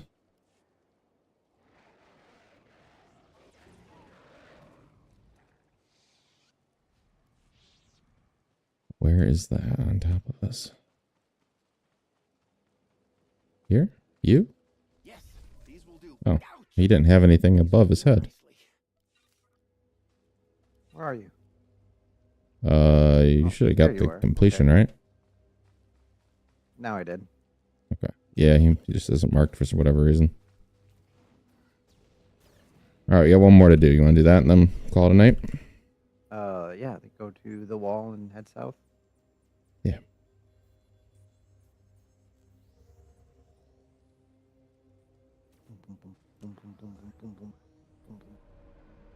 Be good for our conquest leveling.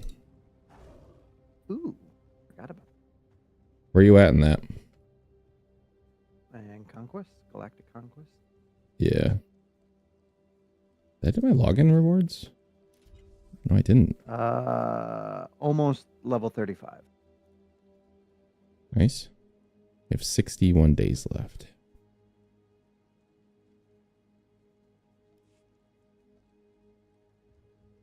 What am I up to? 41? 43.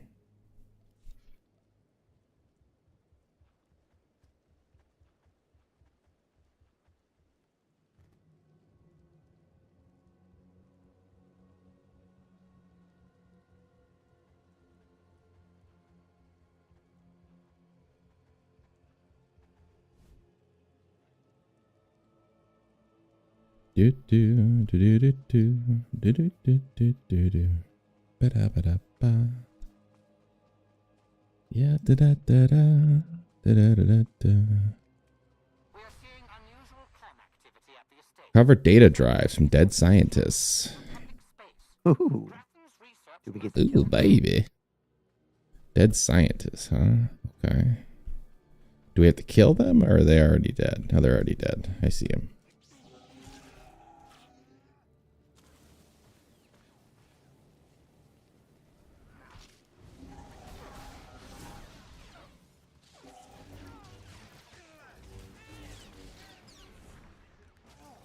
Die.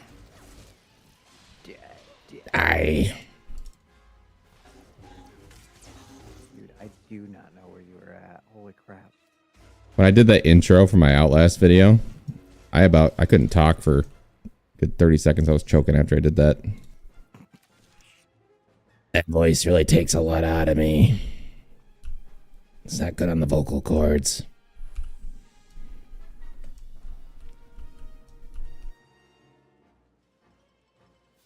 I actually couldn't remember how to do it. I had to watch the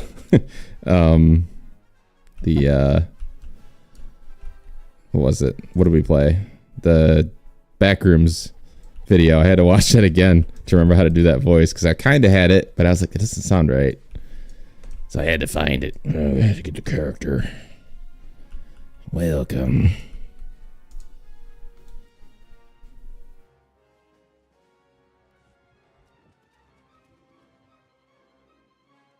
You suck, guy. I don't know who you are. Oh. I had a dead scientist, and I was killing the people around it so I could collect the thing. And some We need to people find ran up and just stole it. Poisons on these guys here.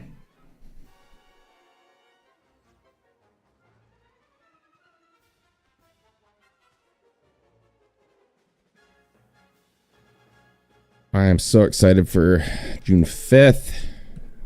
What happens June 5th? Dune comes out. Oh. I'm pretty pumped. Be a nice little mix it up from my normal MMO life.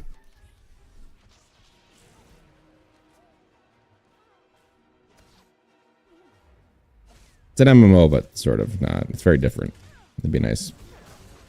Nice give and take here between the two games. Although Star Wars has been popping off, dude.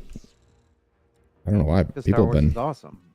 I know, but the last week especially, people have been really good on live streams. They've been good on the replay views. It's been popping. It's like 100 some replay views on streams, which usually that's like in the 60 to 80 realm, but they have been kind of like 150, 200 something. I don't know. Just Star Wars. Amathorian was saying that he's having the same amount of success too with his stuff for, I don't know, just whatever happened last week. People just really got pumped for Star Wars. Maybe it was the new update. I mean, it would make sense. I mean, that does bring some buzz. But it seems like maybe it was the Battlefront 2 thing, to be honest. Which that thing's still getting crazy. They were saying like 200,000. Statement, but I couldn't find anything debunking it, but I couldn't find any real article about it either. They just say no. No, EA that's the whole statement. The statement I saw was just we've heard the fan base loud and clear, and we've got one coming in early development. I thought they were gonna say we've heard you loud and clear, and we're not gonna do it. That's what I would say. Early That'd be development so could fucking just funny. mean- Oh god, if they said that. We've heard you loud and clear, but I don't care. I heard the original devs of that game were talking that they would like to. Hold on, we gotta find this rogue scientist. Where is he? Is he over here? Where is this guy?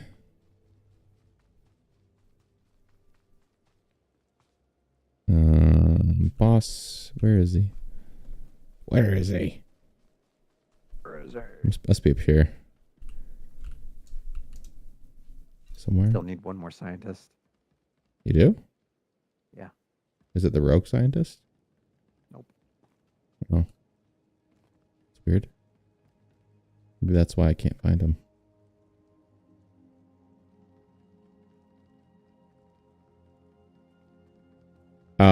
Anyway, I heard the original devs of that game talk about, they were hoping to maybe do like, their plan would be to remaster the second game. Just kind of make it modern and update it. And then work on a third. Well, yeah. Update it as in rebuild it from the ground up. As in, and they make kind of like a new game, and then What they would really mean is reset. Well, you see, that's my thing though. I think they could even microtransaction it the hell out of it, and it would still do well. Like, even if they charged a bunch for skins and did all the crappy things, it would still do well. Talked about that before, definitely. Yeah. So I think that'd be a way to do it. They kind of remake the second one just to get something out the door, make people happy, and then from there they remake a third one, I guess, and then probably you're looking at 3 years or something, 4 years.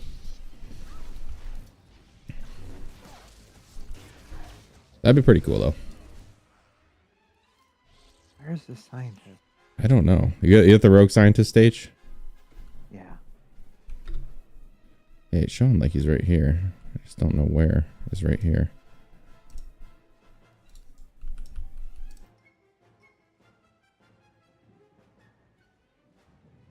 He's the map here. Yeah, it's showing it's right over here. Oh wait, there he is. Got it. He's here. He just didn't spawn yet.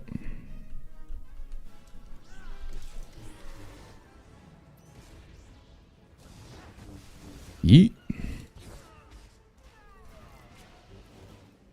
That would be super cool though if a fan movement led to that. I mean, that's how we got the Snyder Cut. Okay, that's not the same Battlefront thing. 3. I mean, it's cool, but It's not the same thing. You mean a bunch of fans aren't bullying a studio? well, as in I they care want? a lot less about the Snyder Cut. Well, That's what I Snyder mean. Cut's not like it's not like a great. I think that's more of a small niche in the fandom that was clamoring for the Snyder Cut. I'm not saying it's not cool, but it's not the same. I like Snyder Cut more than Justice League. It makes more sense. It fits better with the other. I mean, movies that's really not a made. high bar to clear. That movie was terrible. But like, it's still not great. No, but it really, anything can make an improvement on that game. Oh man, so Em and I were talking about this just last night, I think, or maybe it was this morning. I don't know, but like, why are movie makers? Why do they make these movies so dark now? Like, I don't care what kind of weird noir styled film you're. You mean literally shooting at dark? You like literally dark. Like, turn the damn brightness up. Oh man, your old man's showing. Can't see the movie anymore. Just they make them so dark now. They should make all the text huge for all the old people. Turn the gamma up. Damn it. Listen, I need my subtitles big, okay? That's becoming more and more of a problem for me, and I really hate it that I can't see stuff.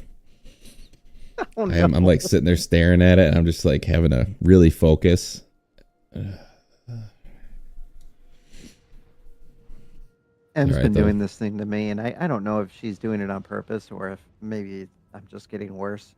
But like, I'll look at her and I'll see that she's saying something to me, and I can't tell if she's being really quiet just to mess with me, or if I'm just like, why can't I hear you?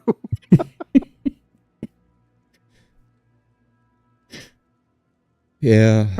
It's probably a combination of both. I do that just because I stop listening. I just kind of go in my own head and think about something else. That's a different problem. I've always done that, though.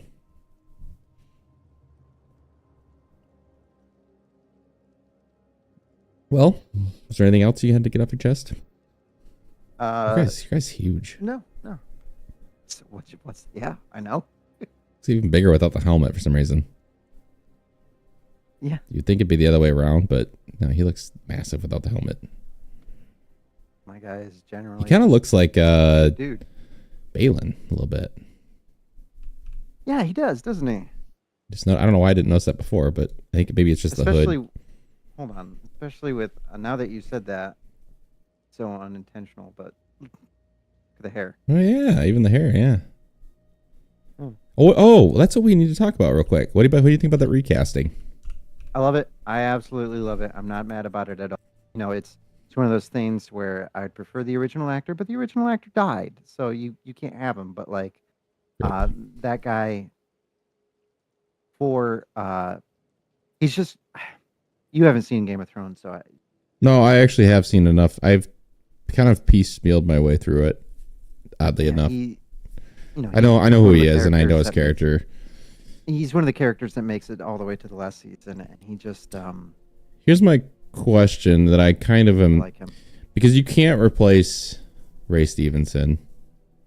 He was, I think, too perfect for that role, and it's really unfortunate because I think he was the best thing the about role that was show. Tailor made for him. Dave Filoni said, "Hey, yeah, and he was just so good that I don't know if I want somebody trying to impersonate him, or if you want to just kind of have some guy just. I mean, obviously, I don't know what's his name. Do you know? Or I just call him this guy. Let's just call him the Hound. Yeah, I don't know if I just want the Hound to try to do his best to imitate him, or just kind of take it on whatever he feels he wants to do with it. Because I think it could be worse if he tries to maybe imitate. I think I would just rather make it his own, even if it's not the same type of character even necessary. I mean, it's obviously the same character and same story, but I think it'd be almost harder to do. I mean, he kind of does that in Game of Thrones, though. That kind of that's exactly why I'm okay with the casting, because I haven't seen him in a lot, but like what I've seen of him, he's gonna be it's gonna be a good fit. And what I hope he does is I hope he approaches it the same way Star Wars voice actors approach their roles. And like specifically, I'm thinking about whoever the voice actor is that does Obi-Wan. He talks about what's his face, Sam Witwer, Darth Maul does the same thing, where he's like, okay, so the original actor spoke like this, and so I had to take it on like this. But eventually, it takes on its own life, its own voice of its own. So, like, yeah, I would I like agree to with see that. that consistently, that continuity as you merge from the old actor to the new. I think that would where like it changes, but you didn't really notice it changes until you look back and you're like, oh man, it's a whole different character now. It's a completely different thing. Yeah, that's what I'd like to see. It's just like a gradual change into his own. Like I don't know what direction Filoni and the actor, the Hound, are going to take it, and I don't know. All I know is that Dave has said that character is central to what he plans to do with the Mortis gods, and so I really want that to be up to snuff. I hope they do more backstory on him, like flashback wise. I would like to see some. That'd be really depth cool for like him. a Tales of the Jedi series, because they got the Morgan Elsbeth. They told her more or less her entire backstory, of how she became what she was to Thrawn. So it'd be kind of cool to see like a backstory in that kind of. I think I would prefer that, honestly, than like a flashback cutscene in the show, because those are usually not long enough to really right, and they don't mean much. Like the flashback scenes for the Clone Wars meant something because you have an 8-series show behind that. It's flashbacks for the sake of flashbacks with no context. They don't land very hard, and it still feels like, even though he's had a rough transition from animation to live action, it still feels like at his heart, Dave's a storyteller trying to tell trying to tell his story. Yeah, and I think that it could be a cool way to do it. Yeah, do a Tales thing quicker. It's maybe 4 or 5 episodes and just get something out like that. I think that's what they should start doing more. Not like just a one character focused Tales series where you can get condensed things, you can get what you want out, but it'll be long enough to get a real story across, but not a whole season's worth where you gotta really pump a bunch of budget into it, and you can just kind of go, this is just a complimentary piece to what we're doing. Yeah, I like that. But yeah, I think you're right, though. I think it's going to take that. He's going to start off trying to imitate Rey, and then he's going to kind of move it to something else, I think, slightly. Either that or he's just going to be like completely different right out of the gate. Well, the one fear of that character is it's hard because the dialogue really isn't a whole lot, and there's not a whole lot there, but he did such a good job of acting with his face. Yeah, that it's hard to replace without coming across as just boring and stiff, because a lot of actors would take that and just look like a terrible bad guy that has no sort of personality and is very bland. But he did such a good job. Really, I think one of the best acting jobs in Star Wars of giving emotion but not doing a whole lot. It was a very weird way to make a villain, but it worked so well because he did it, I think, a phenomenal job, if not one of the best acting jobs in Star Wars. I mean, second to, I think the best acted part, the best role in Star Wars is probably Director Krennic. And I think, Ray Stevens. Yeah, Krennic, especially if you're factoring in Andor. Yeah. Oh my God. He's so good in Andor. I haven't watched all of it yet, but I've seen enough of Krennic already that is a good job. Yeah. It makes his character in Rogue One make a lot more sense. It does. I think without the context of Andor, yeah, it didn't. It kind of looked like he was kind of a, I don't know, nutcase, but now it makes a lot more sense of why he's a nutcase. Yeah. But yeah, I'm interested to see where that goes. It was good. It was a good hire, I think. I think there's going to be a time gap because the picture they chose to show of him, he doesn't have like the short crop beard that he had when we left him at the end of Ahsoka. It's longer, more scraggly, which I know, different actor. That's kind of the thing, but you would think that they'd make the attempt. Yeah, they would, I think that's a good point. Because they changed. And that's what we said too. Yeah, we wanted a time jump there. Yeah. Time jump's really the only thing that made sense after that too. You could do quite a bit, because then you could have a full scale war going on kind of already, maybe with Ron on that side, and then not have to do the whole build up to that and a bunch of political crap. Because that's kind of where I think Ahsoka got drugged down a little bit, was the entire council, like going to the council, talking to him, that kind of thing was just never that appealing. They made it look really bland, even for Star Wars standards. It just kind of was like, Thrawn's coming back. No, he's not. Okay. And it was, I don't know, it was very clunky, and I kind of didn't. If you're going to do political stuff in Star Wars, you got to have it, make it intriguing. But that was a whole lot of like, you say this, you say that. I don't know. I think it'd be best to just skip all that, go right into maybe it's already began. There's a war going on. Then you can cut over to the other universe and see what Ahsoka and Sabine have been doing. And maybe she's more trained up now, Sabine, so then she doesn't look as stupid in this season. Maybe a little more competent and got some of those skills back. And I don't know. I think that'd be nice. I don't know how much of a time jump you could do, but I think it'd be nice. Even like you could even maybe go a year, honestly. Yeah.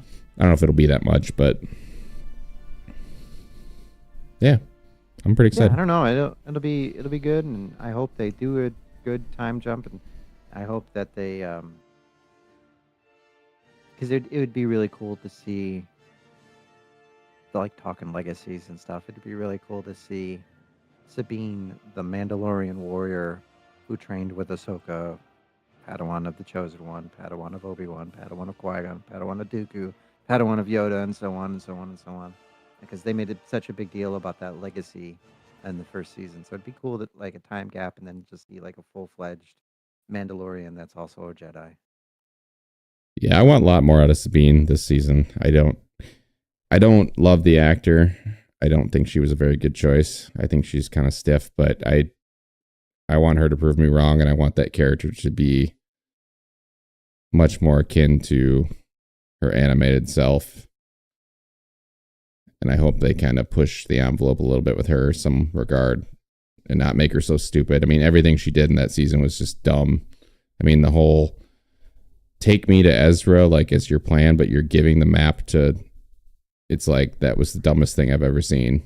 It's like, you're supposed to be some kind of Mandalorian, like, whatever, knockoff that's, you should be battle tactics. And the first thing you probably shouldn't do is give them the map and then go, you're going to probably honor your promise to take me to Ezra. And it's like, you dumbass. That was one of the dumbest story things I think I've seen. I was just like, that's the only way you could make that work. I would rather have just got captured or something. It would have been easy enough to knock her out and capture her and then take her prisoner. That would have been made a whole lot more sense than whatever the hell they tried to do there. I was like, that was just, I don't know. A lot of her characters kind of pissed me off most of the show, quite honestly, because everything she did was just making things worse, and it was easily avoidable.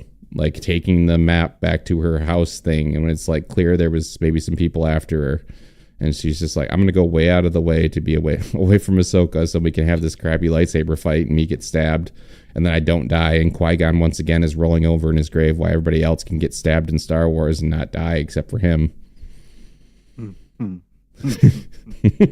5 people have been stabbed in the stomach at least that I can think of, and they all survive.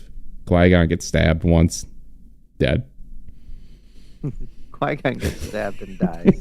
Darth Maul gets chopped in half. He's okay. I can only keep thinking of that Charlie guy's videos whenever I think of that, and he gives a reaction, and Qui-Gon's just like, come on. It's for sure dead. And they cut to the hospital bed. What? I think, what does Charlie say? Like, I think he's like, oh yeah, Bacta was invented one day after you died. One day. He's like, I need this Bacta thing. Yeah, I'm excited when that show comes out.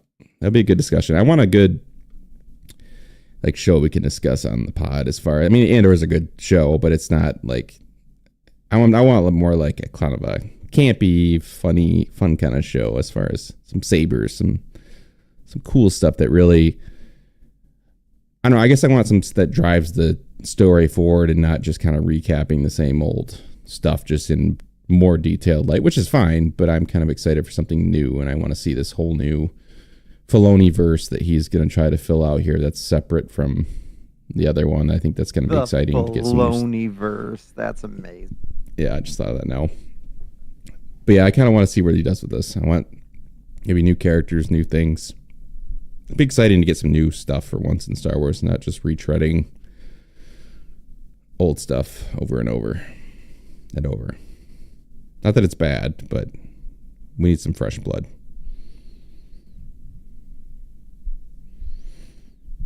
But yeah, I think that's it. Thanks for watching, everybody. Thanks for tuning in. I'm going to supercut this. I'll release it probably Friday. But yeah, appreciate you all. Please like, subscribe, all that good stuff. Twitch has been popping off. Thank you guys. You guys are great. And yeah, Kyle's been recording some stuff too once in a while. What's your channel? Then. The Bat Guy? It's just the Bat Guy, you know. Easy enough. The Bat Guy. Batman and Star Wars. Yeah. You want some easy fancy. Watch?